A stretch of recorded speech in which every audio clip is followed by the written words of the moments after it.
Inside PressBox is presented by Friedmont Mortgage. Don't make a 30-year mistake by choosing the wrong lender. Go to FriedmontMortgage.com now for all of your mortgage needs.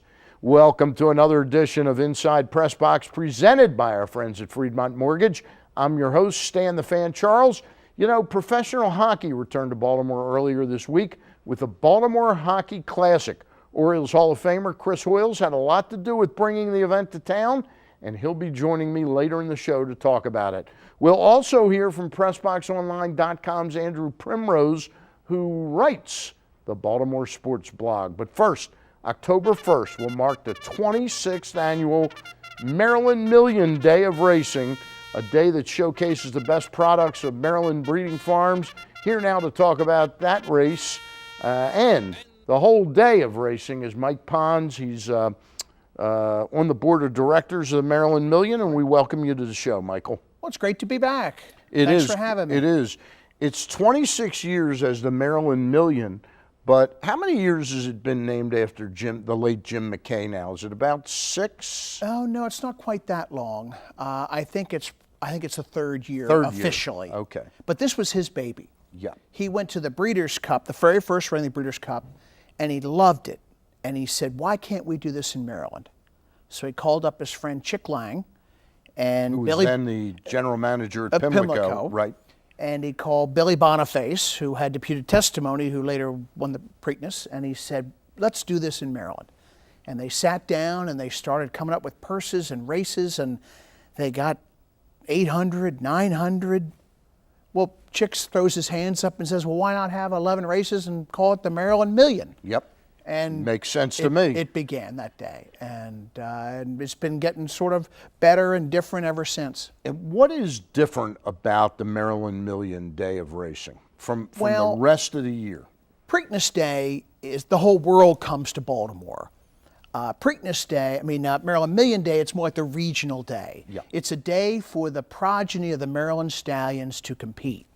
And, you know, we had Northern Dancer in the very first running, Syrah Classic winner. And, you know, it's a little different ball game now, but we've had just a great tradition of tremendous stallions over the years. My farm had Allen's Prospect, he still leads after all these years. He died in 2003, yet he still leads with 22 wins. And it's, you know, you bring your horses, I'll bring mine, and it's a real competitive type of day. It's almost like the Hatfields and the McCoys, yes. A little bit, but friendlier. Exactly. Than that. You mentioned the progeny in the state of Maryland.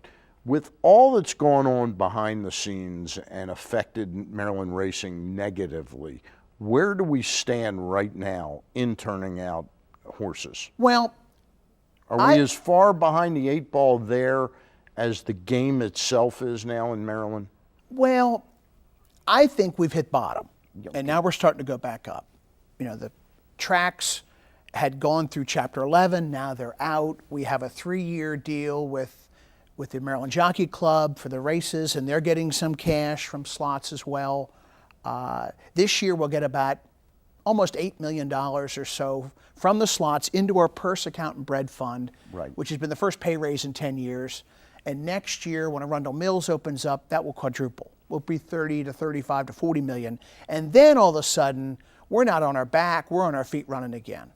You know, a friend of mine the other day, and we're here to celebrate the Maryland Million, Jim McKay's Maryland Million, but the other day a friend of mine went down to Charlestown Saturday night last week, and they had a $400,000 race there. Yes, they did. I mean, that's the name of the game eventually in Maryland, to get to where you have some purse parity with our neighbors. Yes, I had a horse on the also eligible list. I couldn't get in, so I had to watch it. But fortunately, the winner, Strike the Moon, was by my stallion Malibu Moon, who started with us, and now he's like the kid who went to the major leagues. He's in Kentucky, and they love him.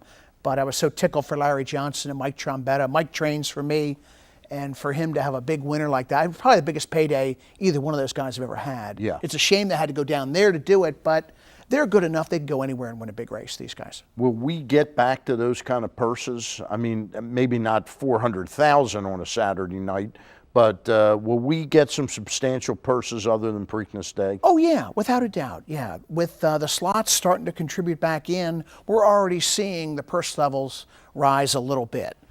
We went to about 185 grand a day, up from about 165. We brought some steaks back this fall that were eliminated because they didn't have the money a year ago.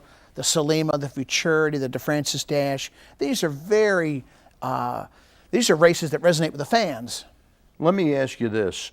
Maryland Million, in wrapping this up, it's October 1st. What time is post time? How many races? Are there still 11 races? There'll be 11 races, get there around 12:15. I've been to Oriole games and Raven games and college football, whatever, but I've never come home with more money than I left with, and at least at the races I have the illusion. So come down, be my guest, and bet on the ponies. Hey, one other thing you mentioned to me before we started taping, we got about 30 seconds.